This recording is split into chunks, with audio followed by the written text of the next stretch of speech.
नमस्कार, स्वागत है आपका। आपके साथ मैं हूं सुदेश नैन मोर। बुलेटिन की शुरुआत करेंगे बड़ी खबर के साथ। चंडीगढ़ से बड़ी खबर, जहां चंडीगढ़ कार हादसे की सीसीटीवी फुटेज सामने आई है। तेज रफ्तार कार ने दूसरी कार को टक्कर मारी थी। सीसीटीवी में यह दिल दहलाने वाला हादसा कैद हो चुका है। चंडीगढ़ के सेक्टर 37 में तेज रफ्तार का कहर दिखा है। तेज रफ्तार कार ने दूसरी कार को टक्कर मार दी। अब इस हादसे की वीडियो सामने आई है, सीसीटीवी फुटेज सामने आई है, जो हम आपको दिखा रहे हैं किस तरीके से एक तेज रफ्तार कार आती है और उसने दूसरी कार को टक्कर दे मारी। चंडीगढ़ से बड़ी खबर, जहां सेक्टर 37 में एक बड़ा हादसा हुआ है। आपको तस्वीरें दिखा, तेज रफ्तार कार ने कैसे दूसरी कार को टक्कर मारी और ये हादसा हुआ। इस हादसे की सीसीटीवी फुटेज सामने आई है। चंडीगढ़ के सेक्टर 37 का यह मामला, जहां तेज रफ्तार कार का कहर आप तस्वीरों में देख पा रहे हैं। इस हादसे की सीसीटीवी फुटेज सामने आई है। दो कारें दोनों तेज रफ्तारी से जाते हुए और उसके बाद जो टक्कर हुई, आप देख सकते हैं कितना भीषण ये हादसा सेक्टर 37 चंडीगढ़ में हुआ।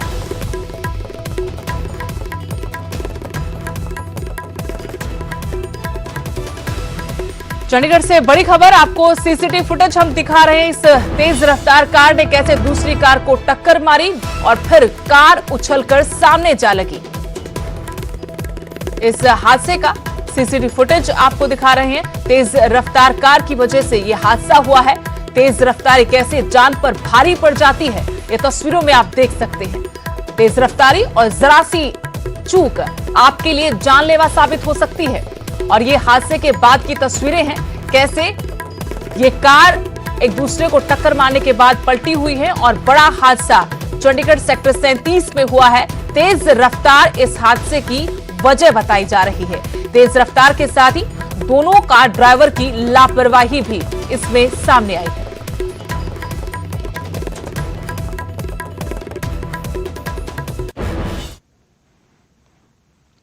खबरों में आगे बढ़ते हैं। एक और बड़ी खबर आपको बता दें, अमृतसर में प्रेमिका ने प्रेमी के घर पर हमला कर दिया। भाइयों के साथ मिलकर प्रेमी के घर पर धावा बोल दिया। ईंट और पत्थरों से घर पर हमला किया गया। इस गुंडागर्दी की तस्वीरें सीसीटीवी में कैद हुई हैं। अमृतसर के फतेहगढ़ चूड़िया रोड का यह मामला है। पिछले एक साल से प्रेम प्रसंग चल रहा था, लेकिन उसके बाद प्रेमिका ने क्या आतंक मचाया है, उसकी सीसीटीवी फुटेज अब आ चुकी है। प्रेमिका ने अपने भाइयों के साथ प्रेमी के घर पर धावा बोल दिया। अमृतसर से बड़ी खबर, जहां प्रेमिका ने प्रेमी के घर पर हमला किया। भाइयों के साथ मिलकर प्रेमी के घर पर धावा बोल दिया। ईंट पत्थरों से घर पर हमला किया और अब ये गुंडागर्दी सीसीटीवी में कैद हो चुकी है, जो आपके सामने है। किस तरह से ईंट पत्थर बरसाए जा रहे हैं। और अमृतसर के फतेहगढ़ चूड़िया रोड का ये मामला है। पिछले एक साल से दोनों के बीच में प्रेम प्रसंग चल रहा था और उसके बाद जो दोनों के रिश्तों में तकरार हुई, प्रेमिका अपने भाइयों के साथ प्रेमी के घर के बाहर पहुंचती है। ईंट पत्थरों से ये सभी लोग घर पर हमला कर देते हैं।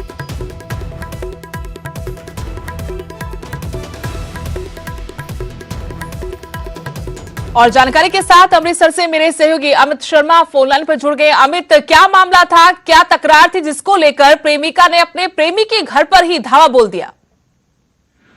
सुदेश, बिल्कुल राजविंदर कौर नामक प्रेमिका है, जिसका नैयर के साथ प्रेम संबंध काफी एक साल से प्रेम संबंध चल रहे थे। लेकिन जब नैयर को पता चला कि उसकी जो प्रेमिका है वो एक स्पा सेंटर में काम करती है, उसने इस प्रेम संबंध को आगे बढ़ाना उचित न समझा और उसका साथ छोड़ दिया। उसके बाद मुखलाई प्रेमिका द्वारा अपने भाइयों और उसके दोस्तों के साथ मिलकर अपने प्रेमी के घर पे, नैयर के घर पे हमला कर दिया और ईंट पत्थर बरसाए। हालांकि सीसीटीवी फुटेज वापस होने के बाद पुलिस के पास मामला पहुंचा। पुलिस में जो सीसीटीवी फुटेज कब्जे में ले ली है और जो आरोपी है उनकी तलाश के लिए छापेमारी शुरू कर दी है। जी सुदेश। जी शुक्रिया अमित, तमाम जानकारी के लिए। तो प्रेमिका ने अपने भाइयों के साथ प्रेमी के घर पर धावा बोला। दोनों के बीच में एक साल से प्रेम प्रसंग चल रहा था, लेकिन जैसे ही उस लड़की के प्रेमी को ये जानकारी मिली कि लड़की स्पा सेंटर पर काम करती है, उसने संबंध तोड़ने की कोशिश की। लेकिन प्रेमिका अपने भाइयों और कुछ दोस्तों के साथ उसके घर पहुंच गई, वहां पर ईंट पत्थरों से हमला किया और फिर वहां से ये सभी के सभी फरार हो गए हैं। शिकायत पुलिस को दे दी गई है, पुलिस आरोपियों की धरपकड़ में लगी है।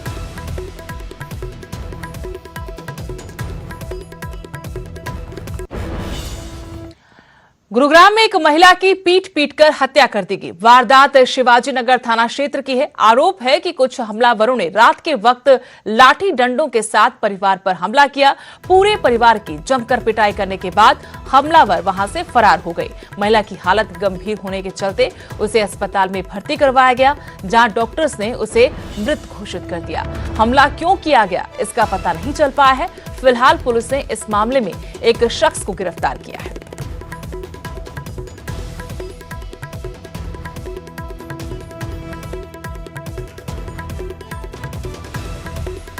तो गुरुग्राम से एक खबर, जहां एक महिला की पीट पीटकर हत्या कर दी गई। वारदात शिवाजीनगर थाना क्षेत्र की बताई गई है, जहां कुछ हमलावरों ने रात के वक्त लाठी डंडों से एक परिवार पर अचानक हमला बोल दिया। पूरे परिवार की जमकर पिटाई की। इसमें से एक महिला की हालत गंभीर होने के चलते अस्पताल में भर्ती करवाया गया, लेकिन वहां डॉक्टर्स ने महिला को मृत घोषित कर दिया। हमला क्यों किया गया इस बारे में जानकारी नहीं मिल पाई है और वहीं पुलिस ने इस मामले में कार्रवाई करते हुए एक शख्स को गिरफ्तार किया है। गुरुग्राम में एक महिला की पीट पीटकर हत्या कर दी गई।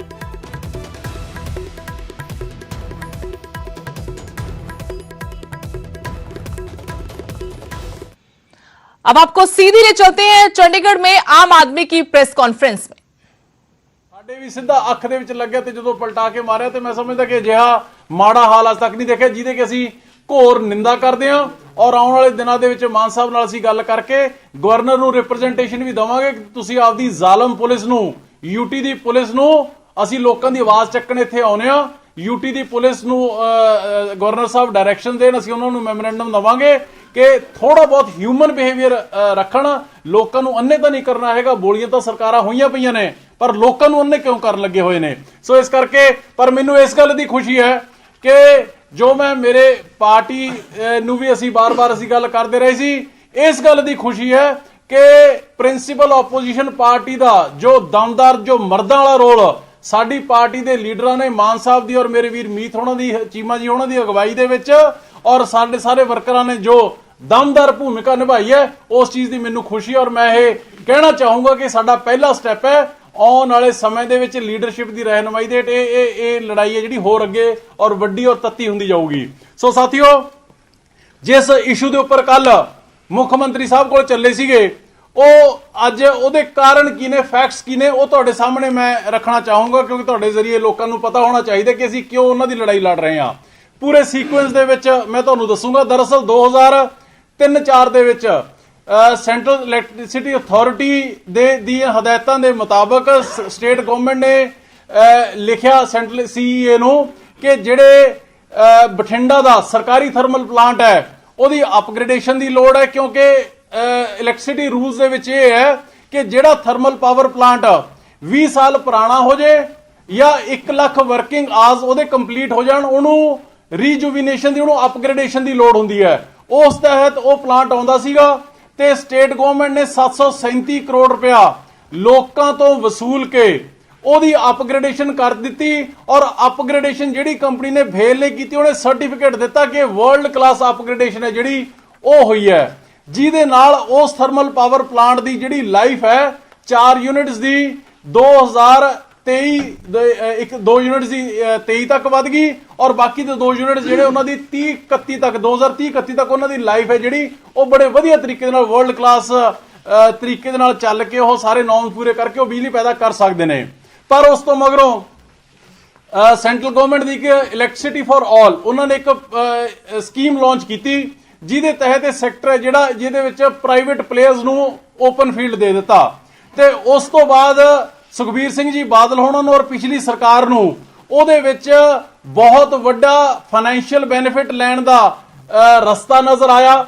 ਉਹਨਾਂ ਨੇ ਪ੍ਰਾਈਵੇਟ ਥਰਮਲ ਪਾਵਰ ਪਲਾਂਟ ਲਾਉਣ ਦੇ ਲਈ ਇੰਡੀਪੈਂਡੈਂਟ ਪਾਵਰ ਪਰਚੇਜ਼ ਜਿਹੜੇ ਐਗਰੀਮੈਂਟਸ ਨੇ, ਪਾਵਰ ਪਲਾਂਟਸ ਨੇ ਜਿਹੜੇ, ਉਹ ਲਾਉਣ ਦੇ ਲਈ ਰਸਤਾ ਖੋਲਿਆ ਤੇ ਇਸ ਤਰ੍ਹਾਂ ਦੀ ਤਿਆਰੀ ਕੀਤੀ ਗਈ ਕਿ ਉਹਨਾਂ ਥਰਮਲ ਪਲਾਂਟਾਂ ਨੂੰ ਬੁਲਾਇਆ, ਉਹਨਾਂ ਲਈ ਜ਼ਮੀਨ ਆਪ ਐਕਵਾਇਰ ਕਰ ਲਈ। ਜੇ ਆਪਾਂ ਰਾਜਪੁਰਾ ਦੀ ਗੱਲ ਕਰ ਲਈਏ 1,78 ਏਕੜ ਇਹਨਾਂ ਨੂੰ ਜ਼ਮੀਨ ਐਕਵਾਇਰ ਕਰਕੇ ਦਿੱਤੀ।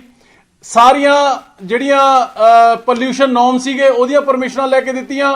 ਕੋਲ ਐਗਰੀਮੈਂਟਸ ਨੇ ਸਾਰੇ ਆਪ ਕਰਕੇ ਦਿੱਤੇ। ਸਾਰੀਆਂ ਪਾਣੀ ਦੀਆਂ ਜਿੰਨੀਆਂ ਤਰ੍ਹਾਂ ਦੀਆਂ ਪਰਮਿਸ਼ਨਾਂ ਦੀ ਰਿਕੁਆਇਰਮੈਂਟ ਸੀਗੀ ਉਹ ਸਰਕਾਰ ਨੇ ਆਪ ਪੂਰੀਆਂ ਕੀਤੀਆਂ ਤੇ ਆ ਜਾ ਕੇ ਇਹਨਾਂ ਨੂੰ ਕਿਹਾ ਕਿ ਹੁਣ ਤੁਸੀਂ ਸਾਡੇ ਤੇ ਮਿਹਰਬਾਨੀ ਕਰੋ ਤੇ ਆ ਕੇ ਤੁਸੀਂ ਇਹ ਪਾਵਰ ਪਲਾਂਟ ਲਾਓ। 3 ਪਾਵਰ ਪਲਾਂਟ ਲੱਗੇ ਰਾਜਪੁਰਾ ਦੇ ਵਿੱਚ, ਤਲਵੰਡੀ ਸਾਬੋ ਦੇ ਵਿੱਚ ਔਰ ਗੋਇੰਦਵਾਲ ਸਾਹਿਬ ਦੇ ਵਿੱਚ। ਇਹਨਾਂ ਨਾਲ ਅਜਿਹੇ ਐਗਰੀਮੈਂਟ ਹੋਏ ਕਿ ਜੇ ਇਹਨਾਂ ਤੋਂ ਇੱਕ ਵੀ ਯੂਨਿਟ ਬਿਜਲੀ ਦਾ ਨਹੀਂ ਖਰੀਦੇਗੀ ਸਰਕਾਰ ਤਾਂ ਵੀ ਉਹਨਾਂ ਨੂੰ ਤਕਰੀਬਨ 2800 ਕਰੋੜ, ਜੇ ਆਪਾਂ ਕੰਪੈਰੀਟਿਵ ਸਟੱਡੀ ਕਰੀਏ 2800 ਕਰੋੜ ਰੁਪਇਆ ਉਹਨਾਂ ਨੂੰ ਹਰ ਸਾਲ ਦੇਣਾ ਪਊਗਾ। 25 ਸਾਲ ਦੇ ਐਗਰੀਮੈਂਟ ਕੀਤੇ, 70000 ਕਰੋੜ ਹੈ ਜਿਹੜਾ ਉਹ 25 ਸਾਲਾਂ ਦੇ ਵਿੱਚ ਬਣ ਜਾਣਾ, ਜਿਹੜਾ ਕਿ ਸਿੱਧਾ ਪੰਜਾਬ ਦੇ ਲੋਕਾਂ ਦੀ ਲੁੱਟ ਹੈ। ਇਸ ਤੋਂ ਇਲਾਵਾ ਉਹਨਾਂ ਐਗਰੀਮੈਂਟਸ ਦੇ ਵਿੱਚ ਇਸ ਤਰ੍ਹਾਂ ਦੀਆਂ ਕਲੌਜ਼ਸ ਪਾਈਆਂ ਗਈਆਂ ਕਿ ਜੇ ਕਿਸੇ ਨੂੰ ਕੋਈ ਪਾਵਰ ਪਲਾਂਟ ਨੂੰ ਜੇ ਕੋਈ ਜੁਰਮਾਨਾ ਲੱਗਦਾ ਹੈ, ਕੋਈ ਪੈਨਲਟੀ ਲੱਗਦੀ ਹੈ ਤਾਂ ਉਹ ਵੀ ਪੰਜਾਬ ਦੇ ਲੋਕਾਂ ਦੇ ਸਿਰ ਪਾ ਕੇ ਉਹਨਾਂ ਨੂੰ ਵਸੂਲ ਕੇ ਦਿੱਤੀ ਜਾਵੇਗੀ। ਜੇ ਕਿਸੇ ਨੇ ਫਰਦਰ ਮੋਡੀਫਿਕੇਸ਼ਨ ਕਰਨੀ ਹੈ, ਜਿਵੇਂ FGD ਹੁੰਦਾ ਇੱਕ ਫਲੂ ਗੈਸ ਡੀਸਲਫਰਾਈਜ਼ੇਸ਼ਨ, ਉਹ ਇੱਕ ਇਕਵਿਪਮੈਂਟ ਹੁੰਦਾ ਜਿਹੜਾ ਤਕਰੀਬਨ 1000 ਕਰੋੜ ਦਾ ਇੱਕ ਪਾਵਰ ਪਲਾਂਟ ਦੇ ਵਿੱਚ ਲੱਗਦਾ ਹੈ ਤੇ ਉਹ ਵੀ ਇਹਨਾਂ ਨੇ ਸਰਕਾਰ ਨੇ ਐਗਰੀਮੈਂਟ ਦੇ ਵਿੱਚ ਲਿਖਿਆ ਕਿ ਉਹ ਵੀ ਅਸੀਂ ਤੁਹਾਨੂੰ ਲਾ ਕੇ ਦਵਾਂਗੇ। ਜਿਹੜਾ ਹੁਣ ਤੁਸੀਂ ਸ਼ਾਇਦ ਪੜ੍ਹਿਆ ਹੋਵੇ ਪਿਛਲੇ ਦਿਨਾਂ ਦੇ ਵਿੱਚ 31 ਦਸੰਬਰ ਨੂੰ ਜਿਹੜਾ ਰਾਜਪੁਰਾ ਥਰਮਲ ਪਾਵਰ ਪਲਾਂਟ ਹੈ ਉਹਨਾਂ ਨੇ ਆਪਦੀ ਪ੍ਰੋਡਕਸ਼ਨ ਬੰਦ ਕਰ ਦਿੱਤੀ, ਇਹ ਕਹਿ ਕੇ ਕਿ ਅਸੀਂ ਉਹ ਜਿਹੜੇ ਨੋਰਮਸ ਨੇ FGD ਲਾਇਆ ਨਹੀਂ ਹੈ ਤੇ ਜਦੋਂ PSPCL ਨੇ ਘੁਰਕੀ ਮਾਰੀ ਉਦੋਂ ਬਾਅਦ ਦੇ ਵਿੱਚ ਚਾਲੂ ਵੀ ਕਰ ਦਿੱਤਾ। ਸੋ ਇਸ ਤਰ੍ਹਾਂ ਦੀਆਂ ਨੋਰਮਸ ਨੇ ਜਿਹੜੇ ਉਹ ਉਹਦੇ ਵਿੱਚ ਪਾਏ ਗਏ ਲੋਕਾਂ ਨੂੰ ਲੁੱਟਣ ਦੇ ਲਈ। ਸੋ ਇਸ ਤਰੀਕੇ ਦੀਆਂ ਜਿਹੜੀਆਂ ਬੇਤਹਾਸ਼ਾ ਪੰਜਾਬ ਵਿਰੋਧੀ ਕੰਡੀਸ਼ਨਾਂ ਸੀਗੀਆਂ ਉਹ ਪਾਈਆਂ ਗਈਆਂ ਔਰ ਅੱਖਾਂ ਬੰਦ ਕਰਕੇ ਪੰਜਾਬ ਦੀ ਮੈਂ ਸਮਝਦਾ ਕਿ ਅਜਿਹੀ ਲੁੱਟ ਹੈ ਜਿਹੜੀ ਉਹਦੀ ਦਾਸਤਾਨ ਇਹਨਾਂ ਨੇ ਪਿਛਲੀ ਸਰਕਾਰ ਨੇ ਲਿਖ ਦਿੱਤੀ। ਇੱਕ ਐਗਜ਼ਾਮਪਲ ਮੈਂ ਤੁਹਾਨੂੰ ਦੇਣੀ ਚਾਹੂੰਗਾ। ਜਿਹੜਾ ਤਲਵੰਡੀ ਸਾਬੋ ਦਾ ਥਰਮਲ ਪਾਵਰ ਪਲਾਂਟ ਹੈ 2000 ਮੈਗਾਵਾਟ ਦਾ 1980 ਦਾ, ਟੂ ਬੀ ਪ੍ਰੀਸਾਈਜ਼ 3 ਯੂਨਿਟ ਨੇ 660 ਮੈਗਾਵਾਟ ਦੇ ਈਚ। 1980 2000 ਮੈਗਾਵਾਟ ਬਣ ਜਾਂਦਾ ਹੈ ਤੇ 10000 ਕਰੋੜ ਰੁਪਏ ਜਿਹੜਾ ਉਹ ਉਸ ਕੰਪਨੀ ਨੇ ਲਗਾਇਆ ਹੈ। ਉਹ ਜਿਹੜਾ ਯੂਨਿਟ ਹੈ ਉਹ ਲੱਗਿਆ ਇੱਕ ਚਾਈਨੀਜ਼ ਕੰਪਨੀ ਹੈ ਸੈਪਕੋ ਨਾਮ ਦੀ, ਸੈਪਕੋ ਕੰਪਨੀ ਦੀ ਟੈਕਨੋਲੋਜੀ ਦਾ ਉੱਥੇ ਯੂਨਿਟ ਲੱਗਿਆ ਜਿਹੜਾ ਤਲਵੰਡੀ ਸਾਬੋ ਦੇ ਵਿੱਚ ਲੱਗਿਆ ਹੈ। ਸੇਮ ਸੈਪਕੋ ਨਾਮ ਦੀ ਕੰਪਨੀ ਦਾ ਹੀ ਯੂਨਿਟ ਹੈ ਜਿਹੜਾ ਉਹ ਸਾਸਨ ਦੇ ਵਿੱਚ ਲੱਗਿਆ ਹੈ। ਰਿਲਾਇੰਸ ਦਾ ਪਾਵਰ ਪ੍ਰੋਜੈਕਟ ਹੈ ਗੁਜਰਾਤ ਦੇ ਵਿੱਚ ਜਿਹੜਾ 4000 ਮੈਗਾਵਾਟ ਦਾ ਤੇ ਉਹਦੇ ਉੱਪਰ 20000 ਕਰੋੜ ਲੱਗਿਆ ਹੈ। ਇੱਥੇ ਵਾਲਾ 2000 ਮੈਗਾਵਾਟ 10000 ਕਰੋੜ, ਸਾਸਨ ਵਾਲਾ 4000 ਮੈਗਾਵਾਟ 20000 ਕਰੋੜ। ਬਿਲਕੁਲ ਠੀਕ ਹੈ, ਸੇਮ ਕੰਪਨੀ ਹੈ ਸੈਪਕੋ ਜਿਹਨੇ ਕਿ ਉਹ ਪਲਾਂਟ ਇੰਸਟਾਲ ਕੀਤਾ ਹੈ। ਉੱਥੇ ਸਾਸਨ ਦੇ ਵਿੱਚ ਜੀ ਤੋਂ ਅੱਜ ਵੀ ਪੰਜਾਬ ਸਰਕਾਰ ਬਿਜਲੀ ਖਰੀਦ ਰਹੀ ਹੈ 400-500 ਮੈਗਾਵਾਟ, ਉੱਥੇ ਅਸੀਂ ਪਰ ਯੂਨਿਟ ਫਿਕਸਡ ਕਾਸਟ ਦਿੰਨੇ ਆ। ਦੋ ਕਾਸਟ ਹੁੰਦੀਆਂ ਨੇ, ਇੱਕ ਫਿਕਸਡ ਕਾਸਟ ਇੱਕ ਵੇਰੀਏਬਲ ਕਾਸਟ। ਫਿਕਸਡ ਕਾਸਟ ਅਸੀਂ ਦਿੰਨੇ ਆ 17 ਪੈਸੇ ਪਰ ਯੂਨਿਟ ਤੇ ਤਲਵੰਡੀ ਸਾਬੋ ਵਾਲਿਆਂ ਨੂੰ ਦਿੰਨੇ ਆ 1 ਰੁਪਏ 42 ਪੈਸੇ ਪਰ unit. Same company, same technology, same megawatt, everything ditto ਤੇ 1.25 ਰੁਪਏ ਪਰ ਯੂਨਿਟ ਇੱਕ ਕੰਪਨੀ ਨੂੰ ਰੋਜ਼ ਦਾ ਅਸੀਂ ਫालतू ਦਈਏ। 2000 ਮੈਗਾਵਾਟ ਹੈ ਤੇ ਕੈਲਕੂਲੇਟ ਜੇ ਕਰਨ ਲੱਗੋ 1 ਮੈਗਾਵਾਟ ਦੇ ਵਿੱਚ 1 ਲੱਖ ਜਿਹੜੇ 10 ਲੱਖ ਜਿਹੜੇ ਯੂਨਿਟਸ ਨੇ ਉਹ ਹੁੰਦੇ ਨੇ ਤੇ ਜਦੋਂ ਕੈਲਕੂਲੇਟ ਕਰਨ ਲੱਗੋਗੇ ਜਿਹੜੇ ਕੈਲਕੂਲੇਟਰ ਜਵਾਬ ਦੇ ਜਾਂਦਾ ਇੰਨੀ ਇੱਕ ਯੂਨਿਟ ਨੂੰ ਇਹ ਲੁਟਾ ਨੇ ਜਿਹੜਾ ਉਹ ਕਰ ਰਹੇ ਨੇ। ਇਸੇ ਤਰੀਕੇ ਦੇ ਨਾਲ ਰਾਜਪੁਰਾ ਦੀ ਗੱਲ ਕਰ ਲਈਏ, ਜਿਹੜਾ ਰਾਜਪੁਰਾ ਹੈ ਉੱਥੇ 1 ਰੁਪਏ 53 ਪੈਸੇ ਦੇ ਰਹੇ ਹਾਂ। ਸੇਮ ਟੈਕਨੋਲੋਜੀ ਦਾ ਜੈਪਨੀਜ਼ ਟੈਕਨੋਲੋਜੀ ਹੈ, ਸਾਊਥ ਕੋਰੀਆ ਦਾ ਬੋਇਲਰ ਲੱਗਿਆ ਹੋਇਆ, ਉਹਦੇ ਵਿੱਚ ਮੁੰਦਰਾ ਪੋਰਟ ਦੇ ਉੱਪਰ ਇੱਕ ਟਾਟਾ ਦਾ ਲੱਗਿਆ ਹੋਇਆ, ਉਹਨਾਂ ਨੂੰ ਅਸੀਂ 94 ਪੈਸੇ ਦਿੰਨੇ ਆ। GVK ਗੋਇੰਦਵਾਲ ਸਾਹਿਬ 540 ਮੈਗਾਵਾਟ ਦਾ ਪਲਾਂਟ ਹੈ ਤੇ ਉਹਨਾਂ ਦੇ ਨਾਲ ਉਹ ਸਬ ਸਟੈਂਡਰਡ ਕੁਆਲਿਟੀ ਦਾ ਸੁਪਰ, ਜਿਹੜੇ ਸੈਂਟਰਲ ਅਥਾਰਟੀ ਦੀਆਂ ਗਾਈਡਲਾਈਨਸ ਕਲੀਅਰ ਕਹਿੰਦੀਆਂ ਨੇ ਕਿ ਸੁਪਰ ਕ੍ਰਿਟੀਕਲ ਜਿਹੜੇ ਟੈਕਨੋਲੋਜੀ ਉਹ ਹੋਣੀ ਚਾਹੀਦੀ। ਜਿਹੜਾ GVK ਦਾ ਲੱਗਿਆ ਉਹ ਸਬ ਕ੍ਰਿਟੀਕਲ ਟੈਕਨੋਲੋਜੀ ਦਾ ਲੱਗਿਆ। ਉਹਨਾਂ ਦੇ ਨਾਲ 1 ਰੁਪਏ 93 ਪੈਸੇ ਪਹਿਲਾਂ ਕੀਤਾ, ਉਹਨਾਂ ਦੀ ਤਕਰੀਬਨ 3000 ਕਾਸਟ ਸੀਗੀ, ਉਹਨਾਂ ਨੇ ਆ ਕੇ ਰੌਲਾ ਪਾ ਲਿਆ, ਇਹਨਾਂ ਨੂੰ ਪੈਸੇ ਦੇਤੇ ਤੇ ਉਹਦਾ ਰੇਟ ਵਧਾ ਕੇ 2 ਰੁਪਏ 20 ਪੈਸੇ ਕਰ ਦਿੱਤਾ। ਔਰ ਉਹ ਜਿਹੜਾ GVK ਗੋਇੰਦਵਾਲ ਦਾ ਹੈਗਾ ਉਹ ਕੰਪੀਟੀਟਿਵ ਬਿਡਿੰਗ ਨਾਲ ਨਹੀਂ ਲੱਗਿਆ ਹੈਗਾ, ਉਹ MOU ਕਰਕੇ ਲੱਗੇ ਜਿਹੜੀਆਂ ਕਿ ਸੀਵੀਸੀ ਦੀਆਂ ਡਾਇਰੈਕਸ਼ਨ ਦੇ ਬਿਲਕੁਲ ਅਗੇਂਸਟ ਹੈ। ਇਹ ਜਿਹੜੇ ਅੱਜ ਸਾਨੂੰ ਪੁੱਛਦੇ ਨੇ ਨਾ ਕਿ ਕਿਵੇਂ ਕਰੀਏ, ਇਹਨਾਂ ਨੂੰ 5 ਮਿੰਟਾਂ ਦੇ ਵਿੱਚ ਸਰਕਾਰ ਵਾਲਿਆਂ ਨੂੰ ਅਸੀਂ ਦੱਸ ਦਾਂਗੇ ਵੀ ਕਿਵੇਂ ਐਗਰੀਮੈਂਟ ਰਿਜੈਕਟ ਹੋ ਸਕਦੇ ਨੇ, ਕਿਵੇਂ ਰੱਦ ਹੋ ਸਕਦੇ ਨੇ, ਕਿਉਂਕਿ ਐਗਰੀਮੈਂਟ ਕਰਨ ਦਾ ਤਰੀਕਾ ਹੀ ਗਲਤ ਸੀਗਾ। ਔਰ ਉਸ ਤੋਂ ਬਾਅਦ ਜੇ ਉਹਨਾਂ ਦੀਆਂ ਸ਼ਰਤਾਂ ਦੇ ਮੁਤਾਬਕ ਮੋਡੀਫਿਕੇਸ਼ਨਾਂ ਹੋ ਸਕਦੀਆਂ ਨੇ ਤੇ ਫਿਰ ਅੱਜ ਪੰਜਾਬ ਸਰਕਾਰ ਕਿਉਂ ਨਹੀਂ ਕਰ ਸਕਦੀ ਹੈ ਜੀ ਆਪਦੇ ਲੋਕਾਂ ਦੇ ਵਿੱਚ ਆਉਣ ਲਈ? ਪਰ ਨਾ, ਕਿਉਂਕਿ ਕੁੱਤੀ ਚੋਰਾਂ ਨਾਲ ਰਲੀ ਹੋਈ ਹੈ, ਇਸ ਕਰਕੇ ਲੁਟਾ ਨੇ ਜਿਹੜਾ ਉਹਨਾਂ ਨੂੰ ਪੰਜਾਬ ਦਾ ਖਜ਼ਾਨਾ ਰਹੇ ਨੇ। ਸੋ ਇਸ ਕਰਕੇ ਸਾਥੀਓ, ਇਹ ਜਿਹੜਾ ਲੁੱਟ ਮਚ ਰਹੀ ਹੈ, ਮੈਂ ਸਮਝਦਾ ਕਿ ਅਜਿਹੀ ਲੁੱਟ ਸ਼ਾਇਦ ਇਤਿਹਾਸ ਦੇ ਵਿੱਚ ਕਿਸੇ ਨੇ ਨਾ ਦੇਖੀ ਹੋਵੇ। ਔਰ ਕਮਾਲ ਦੀ ਗੱਲ ਇਹ ਹੈ ਕਿ ਅੱਜ ਔਰ ਜਦੋਂ ਇਹਨਾਂ ਨੇ ਇਹ ਪਾਵਰ ਪਲਾਂਟ ਲਗਾਏ, ਹਾਸੇ ਦੀ ਗੱਲ ਹੈ, ਜਦੋਂ ਪਾਵਰ ਪਲਾਂਟ ਲਗਾਏ ਉਸ ਤੋਂ ਮਗਰੋਂ ਸੁਖਬੀਰ ਸਿੰਘ ਬਾਦਲ ਜੀ IIM ਅਹਿਮਦਾਬਾਦ ਨੂੰ ਚਿੱਠੀ ਲਿਖਦੇ ਨੇ ਕਿ ਅਸੀਂ ਹੁਣ ਪਾਵਰ ਪਲਾਂਟ ਤਾਂ ਲਾ ਲਏ, ਪਰ ਹੁਣ ਤੁਸੀਂ ਸਾਨੂੰ ਸੁਜੈਸ਼ਨ ਦਿਓ, ਸਾਡੇ ਨਾਲ ਐਗਰੀਮੈਂਟ ਕਰੋ ਕਿ ਅਸੀਂ ਆਪਦੇ ਲੋਕਾਂ ਨੂੰ ਕਿਵੇਂ ਇਹ ਕਹੀਏ ਵੀ ਤੁਸੀਂ ਵੱਧ ਬਿਜਲੀ ਫੂਕੋ। ਆ ਤਾਂ ਇਹਨਾਂ ਦੀ ਅਕਲ ਦਾ ਦਿਵਾਲੀਆਪਨ ਸੀਗਾ, ਕਿਉਂਕਿ ਨੀਤਾਂ ਮਾੜੀਆਂ ਸੀਗੀਆਂ। 14,500 ਮੈਗਾਵਾਟ ਹੈ ਜਿਹੜਾ, ਉਹ ਪੀਕ ਆਵਰਸ ਦੇ ਵਿੱਚ, ਪੀਕ ਸਮੇਂ ਦੇ ਵਿੱਚ, ਮਈ ਜੂਨ ਦੇ ਵਿੱਚ ਜਦੋਂ ਝੋਨਾ ਲੱਗਦਾ ਹੁੰਦਾ, ਗਰਮੀ ਹੁੰਦੀ ਹੈ, ਉਦੋਂ ਚਾਹੀਦਾ ਹੁੰਦਾ। ਸਰਦੀਆਂ ਦੇ ਵਿੱਚ ਦਿਨੇ 6000 ਮੈਗਾਵਾਟ, ਰਾਤ ਨੂੰ 3000 ਮੈਗਾਵਾਟ। ਜਦੋਂ ਹੁਣ ਇਹਨਾਂ ਦਿਨਾਂ ਦੇ ਵਿੱਚ ਅੱਜ ਇਹਨਾਂ ਨੂੰ ਫਾਲਤੂ ਦੇਣਾ ਪੈ ਰਿਹਾ ਹੈ ਕਿਉਂਕਿ ਲੋਡ ਘੱਟ ਹੈ। ਔਰ ਜਦੋਂ ਗਰਮੀਆਂ ਦੇ ਵਿੱਚ, ਪੀਕ ਗਰਮੀਆਂ ਦੇ ਵਿੱਚ, ਤਾਂ ਅੱਜ ਵੀ ਇਹਨਾਂ ਨੂੰ ਬਾਹਰਲੀਆਂ ਸਟੇਟਾਂ ਤੋਂ 2-2, 2.5, 3 ਰੁਪਏ ਨੂੰ ਬੜੀ ਈਜ਼ੀਲੀ ਅਵੇਲੇਬਲ ਹੈ। ਸੋ ਹੁਣ ਗੱਲ ਇਹ ਹੈ ਕਿ ਜਿਹੜੀਆਂ ਅਜਿਹੀਆਂ ਜਦੋਂ ਕਲੌਜ਼ਸ ਪਾਤੀਆਂ ਕਿ ਮੋਡੀਫਿਕੇਸ਼ਨਾਂ ਵਾਸਤੇ, ਪੈਨਲਟੀਆਂ ਵਾਸਤੇ ਸਾਰਾ ਕੁਝ ਅਸੀਂ ਦਵਾਂਗੇ, ਤੇ ਫਿਰ ਪੰਜਾਬ ਬਚੂਗਾ ਕਿਵੇਂ? ਹੁਣ ਗੱਲ ਕਰ ਲਈਏ ਆਪਾਂ ਕਿ ਇਹ ਮੰਨਦੇ ਨੇ ਕਿ ਨਹੀਂ ਮੰਨਦੇ ਹੈਗੇ। ਮੰਨਦੇ ਸਾਰਾ ਕੁਝ ਨੇ, ਪਰ ਜਿਵੇਂ ਮੈਂ ਕਿਹਾ ਵੀ ਨੀਅਤ ਔਰ ਨੀਤੀ ਚਾਹੀਦੀ ਹੈ। ਆ ਤੁਹਾਡੇ ਸਾਹਮਣੇ ਰਾਣਾ ਗੁਰਜੀਤ ਜੀ ਦੀ ਕੱਲ ਦੀ ਜਦੋਂ ਪ੍ਰੋਟੈਸਟ ਕੀਤਾ ਸੀ ਸਟੇਟਮੈਂਟ ਹੈ ਕਿ ਮੈਂ ਵੀ ਕਿਹਾ ਸੀਗਾ ਆਪਦੀ ਸਰਕਾਰ ਨੂੰ ਕਿ ਇਹ ਜਿਹੜੇ ਸਮਝੌਤੇ ਨੇ ਉਹ ਰੱਦ ਕੀਤੇ ਜਾਣ, ਪਰ ਉਦੋਂ ਮੇਰੀ ਕਿਸੇ ਨੇ ਮੰਨੀ ਨਹੀਂ। ਮੈਂ ਤੁਹਾਨੂੰ ਕਿਸ ਤਰੀਕੇ ਦੇ ਨਾਲ, ਮੈਂ ਤੁਹਾਨੂੰ ਔਨ ਰਿਕਾਰਡ, ਇਹਨਾਂ ਨੇ, ਅਸੀਂ ਪਿਛਲੇ ਵਿਧਾਨ ਸਭਾ ਸੈਸ਼ਨ ਦੇ ਵਿੱਚ ਗੁਰਪ੍ਰੀਤ ਕਾਂਗੜ ਨੂੰ, ਜਿਹੜੇ ਬਿਜਲੀ ਮੰਤਰੀ ਸੀ, ਉਹਨਾਂ ਨੂੰ ਸਵਾਲ ਲਾਇਆ ਤੇ ਉਹਨਾਂ ਨੇ ਕਿਹਾ ਕਿ ਅਨਡਰਾਉਨ ਪਾਵਰ ਦਾ, ਯਾਨੀ ਕਿ ਬਿਨਾਂ ਖਰੀਦੀ ਹੋਈ ਬਿਜਲੀ ਦਾ ਪੈਸਾ ਵੀ ਸਾਨੂੰ ਇਹਨਾਂ ਥਰਮਲ ਪਲਾਂਟਾਂ ਨੂੰ ਦੇਣਾ ਪੈ ਰਿਹਾ ਹੈ ਤੇ ਅਸੀਂ ਲੋਕਾਂ ਦੇ ਉੱਪਰ ਬੋਝ ਪਾ ਕੇ ਦਿੰਨੇ ਆ। ਔਰ ਅਗਲਾ ਸਵਾਲ, ਇਹ ਇੱਕ ਵਿਧਾਨ ਸਭਾ ਦੇ ਵਿੱਚ ਜਿਹੜੀ ਸਾਡੀ ਪਾਰਟੀ ਦੀ ਔਰ ਰਾਣਾ ਗੁਰਜੀਤ ਜੀਆਂ ਦੀ ਜਿਹੜੀ ਆਪਸ ਦੇ ਵਿੱਚ ਡਿਸਕਸ਼ਨ ਇਸ ਇਸ਼ੂ ਦੇ ਉੱਪਰ ਹੋਈ, ਮੈਂ ਤੁਹਾਨੂੰ ਉਹ ਪੜ੍ਹ ਕੇ ਸੁਣਾਉਣਾ ਚਾਹੂੰਗਾ। ਰਾਣਾ ਗੁਰਜੀਤ ਜੀ ਕਹਿੰਦੇ ਨੇ ਕਿ ਇਹ ਗੱਲ, ਜਿਹੜਾ ਮੁੱਦਾ ਤੁਸੀਂ ਚੁੱਕਿਆ ਹੈ ਉਹ ਬਿਲਕੁਲ ਸਹੀ ਹੈ ਔਰ ਮੈਂ ਬਤੌਰ ਮੰਤਰੀ हिसाब लाया सी के अते बड़े बड़े अफसरां नूं भी दिखाया सी। ब्रेक के बाद स्वागत है आपका। रोहतक पीजीआई में फिर से एक फर्जी डॉक्टर का मामला सामने आया है। डॉक्टर को पुलिस के हवाले कर दिया गया है। पुलिस का कहना है कि आरोपी प्रदीप के पास उसके पेशे से जुड़े कोई भी दस्तावेज मौजूद नहीं थे। हालांकि अभी उससे पूछताछ जारी है। यह पहली बार नहीं है जब पीजीआई में कोई फर्जी डॉक्टर इस तरह से पकड़ा गया हो। इससे पहले भी ऐसे ही 2 मामले सामने आ चुके हैं।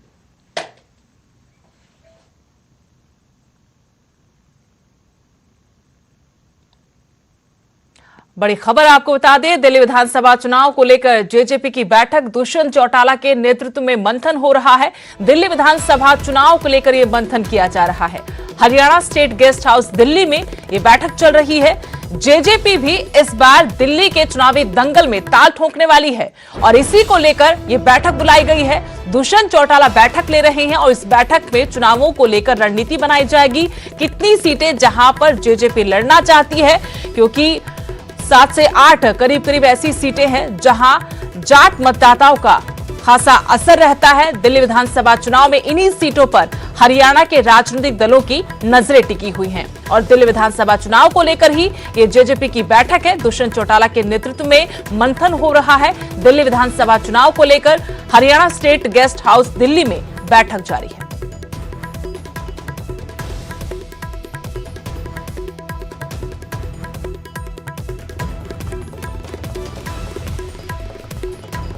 आपको बड़ी खबर हम बता रहे दिल्ली से, जहां जेजेपी की बैठक हो रही है। दिल्ली विधानसभा चुनाव को लेकर बैठक बुलाई गई है।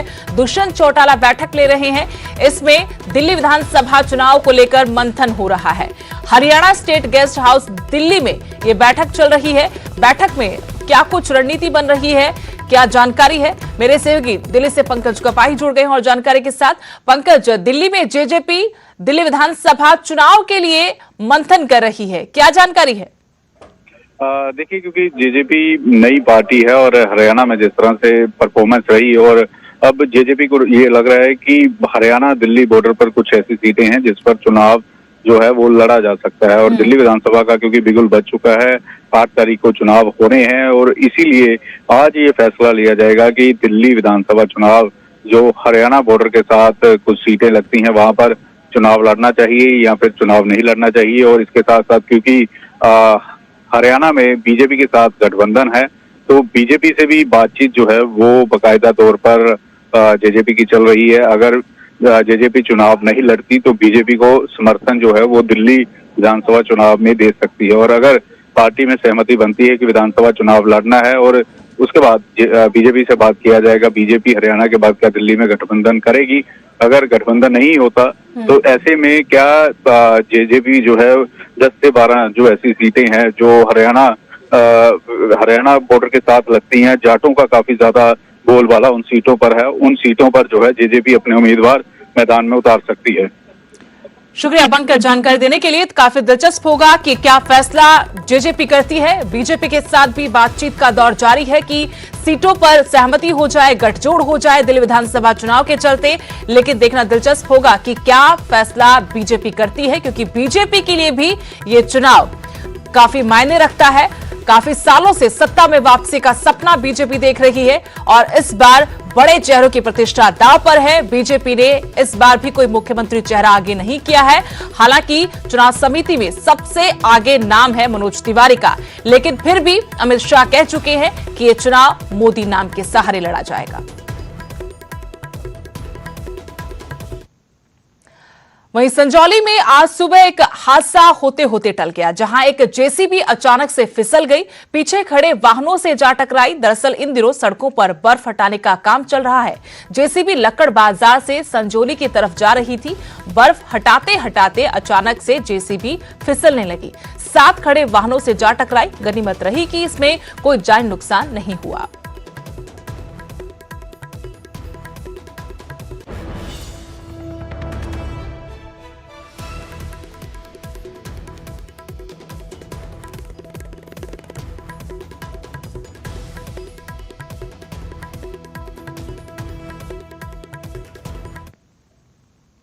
हिमाचल में मौसम ने एक बार फिर से करवट ली है। आसमान में घने काले बादलों ने डेरा डालना शुरू कर दिया है। बता दें कि मौसम विभाग ने पहले आज के लिए येलो अलर्ट जारी किया हुआ है। वहीं राजधानी शिमला में बीते दिनों हुई भारी बर्फबारी के 5 दिन बाद भी हालात सामान्य नहीं हुए। सड़कों पर बसों की आवाजाही पूरी तरह से बंद है। काट रोड पर बसें नहीं चलने से लोग मीलों का सफर पैदल तय करने को मजबूर हैं।